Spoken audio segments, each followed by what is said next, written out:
Do you know who's our official national hero? We'll give you 10 seconds to comment your answer. Is it Bonifacio and his contribution to the Himagsikan? Or Melchor Aquino who aided our wounded soldiers? Maybe Rizal who wrote novels that sparked the fire in Filipinos to rebel against our conquerors? The answer is none. We don't have an official national hero yet. There's no laws, executive order, or proclamation issued that proclaims a historical Filipino personality as the Philippines' national hero. In many years past, Dr. Jose Rizal has been recognized as the Philippines' national hero for his vital role in the revolutionary. Many considered Andres Bonifacio as our nation's hero for his important part in achieving today's independence. However, there was never any proclamation that promulgates any of the two historical figures as the Philippines' national hero.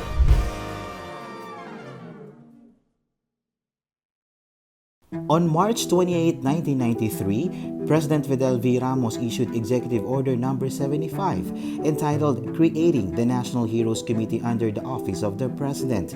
The main principal duty of the committee is to study, evaluate, and recommend Filipino personages or heroes to recognize their exceptional character and remarkable contribution to the country. The National Heroes Committee had established the first three criteria on June 23, 1993 and added another three on November 15, 1995. This criteria should be possessed by a figure before being proclaimed as the Philippines' national hero. The criteria are as follows. First, he or she must have a concept of a nation and thereafter aspire and struggle for the nation's freedom. Second, he or she must define and contribute to a system or a life of freedom in order for a nation. Freedom without order will only lead to anarchy. Therefore, heroes are those who make nations constitution and law. Third, heroes are those who contributed to the quality of life and destiny of a nation. Fourth, a hero is a part of the people's expression. Fifth, a hero thinks of the future, especially the future of the youth. Lastly, the choice of a hero involves not only the recounting of an episode or events in history, but of the entire process that made this particular person a hero. After the criteria was given, the National Heroes Committee had recommended 9 historical figures on November 15, 1995 that best fit as the Philippines' national hero. First on the list is Dr. Jose Protasio Rizal, Mercado y Alonso Realonda, whose novels are still being studied by Filipino students while others fought with brute force. Rizal, on the other hand, chose to fight with quill and paper. Rizal was convicted of sedition and was sentenced to death by firing squad. On December 30, 1986, on Bagong Bayan, known as Luneta Park, Rizal was executed publicly. His works and death created more oppositions to the conqueror. Andres Bonifacio, also known as the father of the Philippine Revolution, was also nominated to be the national hero of our country. Andres Bonifacio's role in the revolution is vital. He founded the Katipunan or Kataas-Taasang Kagalang-galangang Katipunan ng mga Anak ng Bayan, an armed force dedicated to fight against the colonial government. Due to conflict, Andres Bonifacio and his brother were arrested and was convicted with sedition and treason and were executed by Aguinaldo's order, which is next on the list. The first president, President Emilio Aguinaldo, is a politician and a military leader who played an important role in the revolution against Spain and the United States. He was officially inaugurated as the first president of the Philippine Republic in January 1899. He is most known for waving the Philippines flag on his mansion in Kawit, Cavite on June 12, 1898 during the Independence Day. Next on the list is Apolinario Mabini, regarded as the utak ng Himagsikan for his powerful wit, political savvy, and eloquence. He established Cuerpo de Compromisarios whose goal was to negotiate for better treatment from the Spanish conqueror. Mabini may have been crippled, but his brain shaped the Philippine government and the country's future.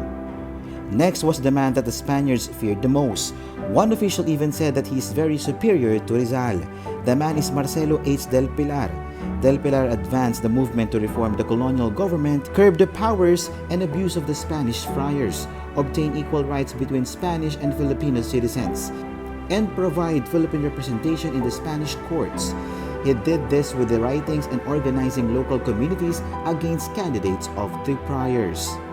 Sixth on the list is Muhammad Dipatuan Kudarat or Sultan Dipatuan Kudarat from Mindanao, regarded as the most powerful sultan.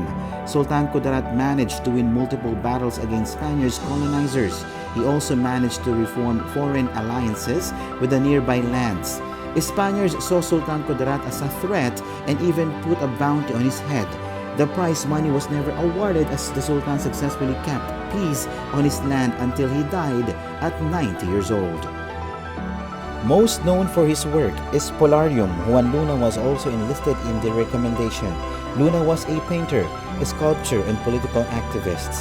He painted literary and historical scenes with political commentary.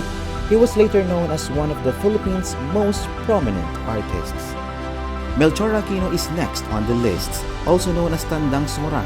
The wise woman helped the Katipuneros in their fight against the colonizers.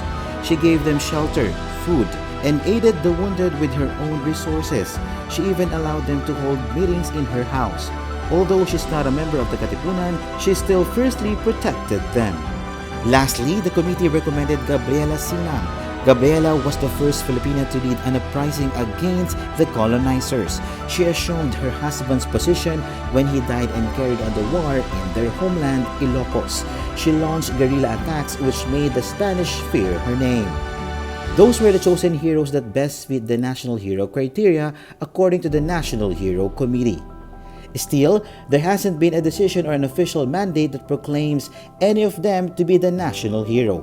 But up to this day, they're still admired and looked up to, for their contributions are still relevant and prevalent in today's democratic nation, that is the Philippines.